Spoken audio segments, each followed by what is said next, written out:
es Luis Medina, artista circense que defendió el nombre de Cuba en disímiles cartas.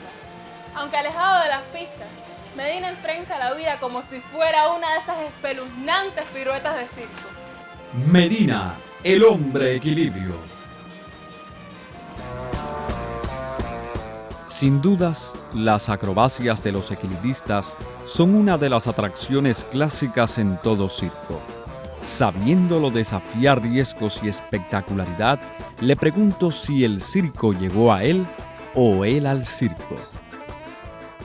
7 años más o menos, fui al primer circo y me llamó la atención, me gustó, me inspiró a hacer el circo, me di cuenta que yo iba a ser el artista de circo y empezamos a recoger saquitos de yute, hicimos un circo atrás del edificio en Santi Espíritu y empezamos a cobrar a medio la entrada y cuando terminaba le devolvíamos el medio para la otra función. Ahí hacíamos pequeñas cositas, yo me metía en un tanquecito de aceite antes de los plásticos y me sentaba adentro y hacíamos magia. El amigo mío cogía unos manguitos y yo me iba tocando el tanque, tácate, tácate, y iba contando con los deditos porque no sabía contar. Y entonces salía del tanque con un short negro, me lo viraba al revés adentro del tanque y ese es un truco de magia. Cogíamos unos animalitos y los poníamos en el piso y lo hacíamos hacer cositas, un perrito, y así empezamos a hacer circo.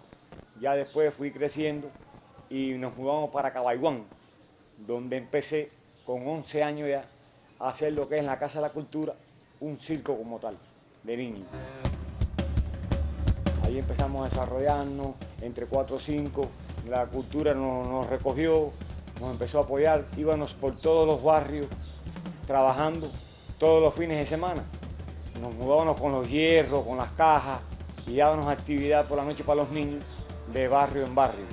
Dimos muchas giras bonitas por las escuelas de arte, por los círculos de la Tarará, por ejemplo, fuimos muchas veces, fuimos a Varadero, a Pionero, y así hasta que ya llegó la época de los 21 años, donde fueron a recogerme de La Habana y me vieron y me dijeron que yo tenía que estar en La Habana, que yo no tenía por qué seguir ahí, porque tenía cualidades, hacía trapecio, hacía acrobacia, hacía número de doma, hacía come candela, hacía muchas cosas en el circo donde estábamos, porque éramos multifacéticos, todos los que habíamos hacíamos distintas cosas, y entonces me llevan para La Habana, y ahí empieza ya mi carrera como paso de escuela, me gradúo, me hago artista profesional, y ya empezó la carrera mía como artista.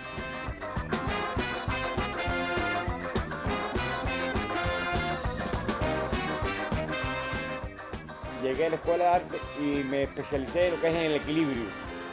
Había un señor allí, muy bueno, que viajó el mundo entero, Roberto Muñoz, el padre de Germancito, mi gran profesor, y él me llevó por un camino solo, que era el equilibrio. Y me hizo equilibrista, viajé unos cuantos países y gracias a él, bueno, estoy aquí.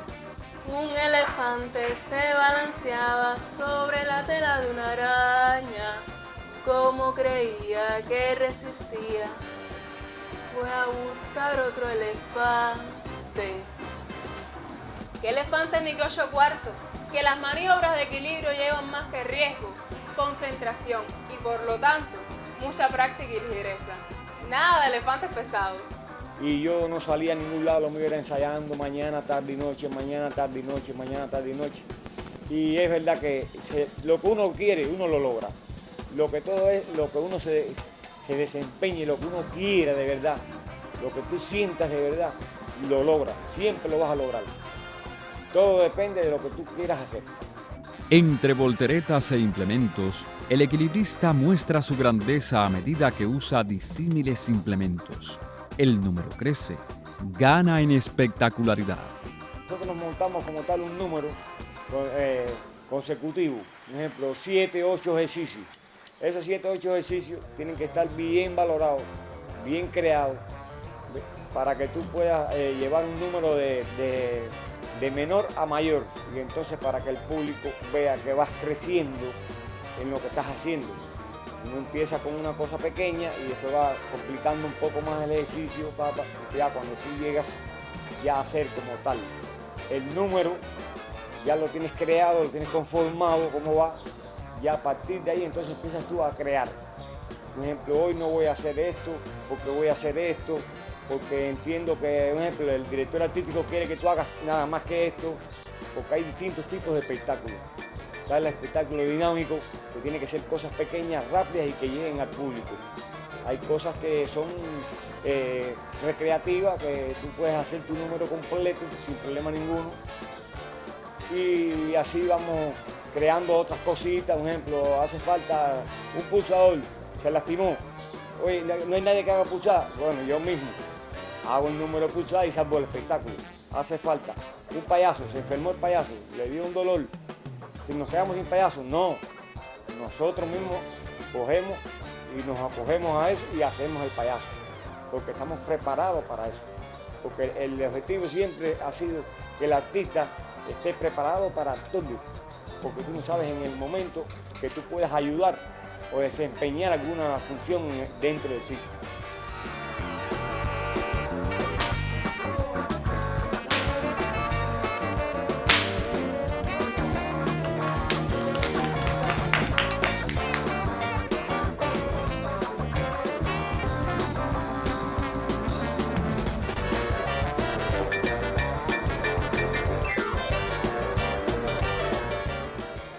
Y claro, ¿qué artista circense no arriesga la vida en cada número al improvisar para salir a socorrer a otro artista? Hubo una escasez de payasos en una gira que hicimos en el Circo Fantasía y entonces me dijeron, Medina, ¿tú te atreves? Y yo, ¿cómo que no? Y empecé a hacer de payaso y ahí trabajamos, muchas giras hicimos, fuimos a Matanzas muchas veces, en La Habana trabajamos muchas veces, con un compañero que tenía, se llama Luisito, Luis González Palacio, payaso muy bueno, y entre los dos empezamos a trabajar y salvamos el espectáculo por año. Así llegamos hasta Venezuela a trabajar. Trabajamos juntos en Venezuela 1 año y pico. ¿El payaso sigue contigo?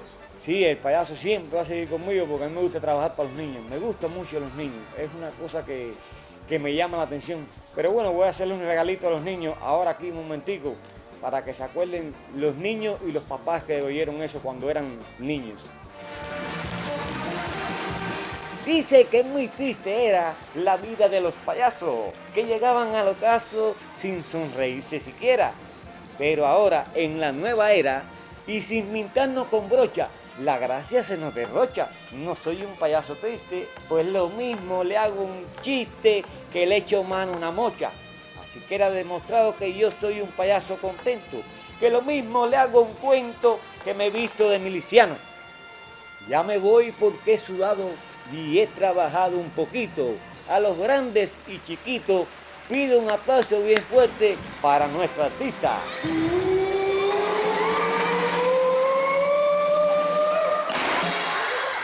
Al igual que sus muchas fotos y anécdotas, Medina guarda en su pecho un baúl de aplausos.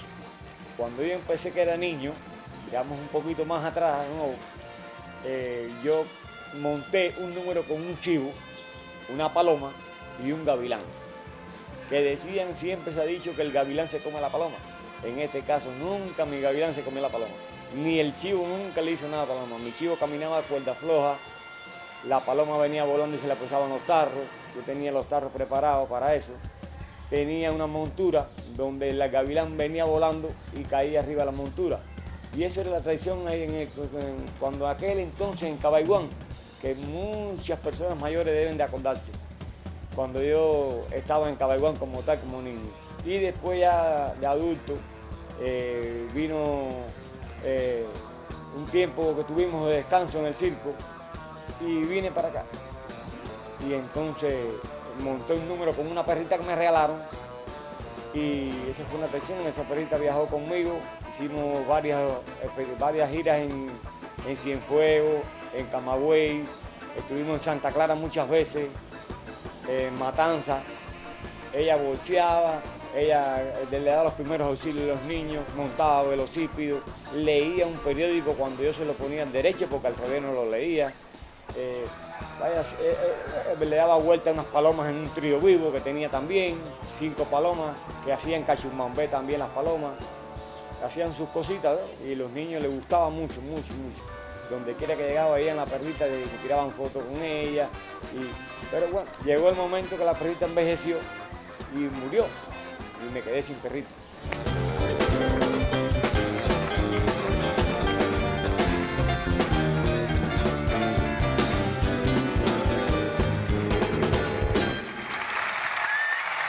Los aplausos para un artista es lo más grande que puede existir en el mundo, porque cuando te aplauden es una energía, una satisfacción tan grande que le da al artista, que es incomparable con nada en el mundo.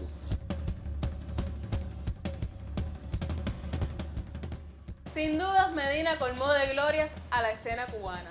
Desde una u otra carpa se ganó todos los aplausos y escuchó voces decir en varios idiomas: ese se le escapó al diablo, es tremendo artista y es cubano.